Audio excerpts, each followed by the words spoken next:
पटना के श्री कृष्ण हॉल में बता दें कि उदय मांझी एक कार्यक्रम कराते हैं जिसका नाम रखा जाता है मुशहर भुइयां महारैली सह संवाद कार्यक्रम। इसमें तेजस्वी यादव जो है संबोधन करते हैं। तेजस्वी यादव जिस तरह से माई बहन मान योजना को लेकर के लगातार जिस तरह से चर्चा कर रहे हैं, परिचर्चा कर रहे हैं, संवाद कर रहे हैं, कहीं न कहीं आज मुशहर भुइयां के लोगों को भी जो है बताने का काम किया है, जागरूक करने का काम किया है कि माई बहन मान योजना को लेकर के अगर हमें आप सपोर्ट करते हैं तो डेफिनेटली है कि आने वाले सरकार अगर हमारी बनती है तो आप तक यह हल्ला पहुंच पाएगी। बता दें कि यदि इसकी अध्यक्षता जो है उदय मांझी खुद कर रहे हैं, क्या कुछ कहते नजर आ रहे हैं, पहले सुन लीजिए। जैसे लगातार आपने कई महीनों के बाद जो है जो आप लोगों ने ये महा रैली जो निकाला था, आपने कहीं न कहीं सक्सेस हुआ। जिस तरह से लोग आज पटना को भर दिए, पाट दिए, क्या कहेंगे?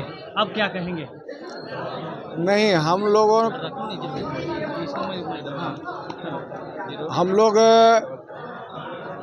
2023 से ही चाह रहे थे कि मुशहर भुइयां का कार्यक्रम हो।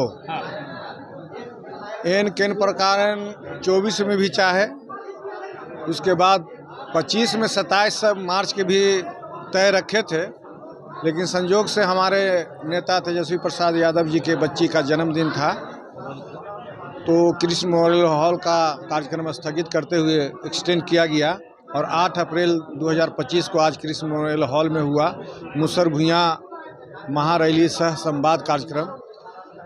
यह मांझी जी के पार्टी बनाने के बाद 10-15 साल के बाद एक कार्यक्रम हुआ और ये मांझी जी हमेशा हम पार्टी के लोग ये सोचते थे कि मुशहर भुइयां हमारे साथ है और राजनीतिक रोटी सेक रहे थे, उसका फ़ायदा उठा रहे थे।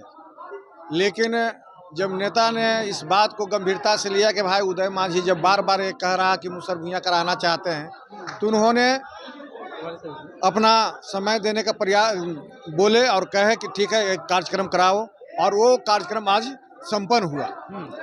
ये पूरे बिहार के मुशहर नहीं, विशुद्ध मुशहर भुइयां का ये कार्यक्रम हुआ और पूरे बिहार के मुशहर यहाँ एकजुट हुए, एकजुटता का परिचय दिए और नेता को विश्वास दिलाए कि हम लालू जी के जीन थे, लालू जी के जीन हैं और लालू जी के जीन रहेंगे, और यही जीन है जो नीतीश और एनडीए के गद्दी छीनेंगे। जिस तरीके से आज भीड़ देखा, इससे पता चला है कि पूरा मुशहर समाज आपके साथ है, आप लोगों के साथ है, राजद के साथ है, जीतन राम मांझी के साथ नहीं है। ना, ये तो वो समझिए कि कराही फूटा, हम हवाई में चला गया। जो राजनीतिक रोटी सेक रहे थे वह राजनीतिक रोटी अब नहीं सेक पाएंगे। अब मुशहर भुइयां ने ठाना है और तेजस्वी सरकार लाना है, झुंगी झोंकरी पचाना है तो तेजस्वी सरकार बनाना है।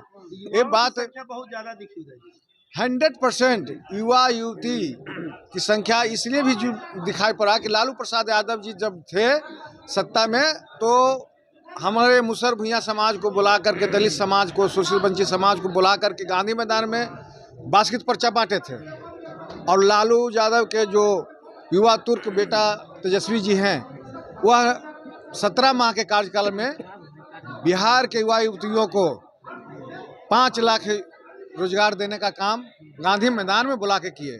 तो निश्चित रूप से यह संदेश और ये देश दुनिया में जा रहा है और सभी युवा युवती चाह रहे हैं कि एक बार बिहार में युवा सरकार बने, और वह युवा सरकार कोई और नहीं, तेजस्वी सरकार बने। 2025 में हम लोग तेजस्वी प्रसाद जी को सरकार बनाने में सहयोग करेंगे और पूरे बिहार के जिले में हम लोग घूमेंगे।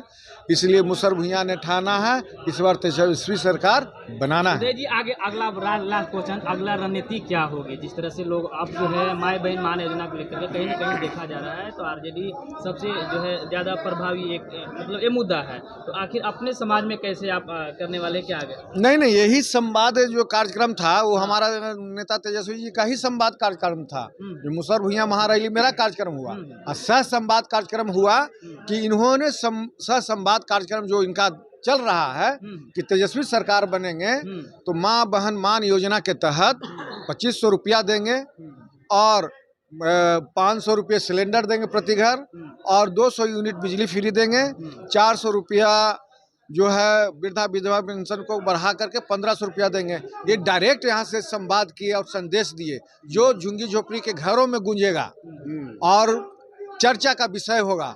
और 17 माह के कार्यकाल में इन्होंने जो आरक्षण बढ़ाए जातीय जनगणना किए, उस जातीय जनगणना में हम लोग का घपला हुआ है। जब 40 लाख आबादी हम लोग आज़ादी के समय में थे, जब भारत आज़ाद हुआ था, आज 75 साल में हम 40 लाख हैं। निश्चित रूप से सेंसर बोर्ड के माध्यम से हम लोगों के जनसंख्या को दबाने का प्रयास किया जा रहा है।